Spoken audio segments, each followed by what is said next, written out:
if they're out there wondering if Jesus rose from the grave or if you think he didn't, do your best to try to look at the evidence, because I really feel like this is the crux of our faith. I mean, even Paul says it, right? If Christ is not raised, then we are still in our sins and our faith is futile. We see that in 1 Corinthians 15.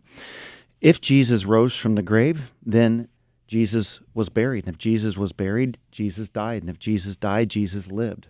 Mm-hmm. And when Jesus lived, he said that he was going to die, be buried, and rise again. Yeah. And so I would say this faith of ours, it all hinges on whether or not Jesus rose from the grave. And fortunately for us, we have, number one, we have great evidences, right? Like the fact that women were the first to show up at the tomb. If you were trying to fabricate the story, why would you include women being the first eyewitnesses when it took 2 women's votes to equal 1 man's vote in that culture?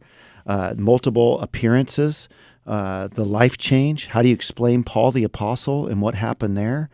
And then all of the objections that people try to give, like the swoon theory that he just passed out, or that people were hallucinating. There is just so much evidence for the resurrection that in my doubts, I couldn't explain it away.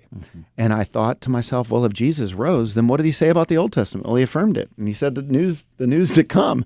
So the resurrection can get me back to my belief in the Old Testament. It can get me to believing and trusting that if Christ affirmed the Old Testament, then I can trust that the same process that the Old Testament was brought about by, that the New Testament will be brought about by, in his second coming, he would affirm that that New Testament process took place as well.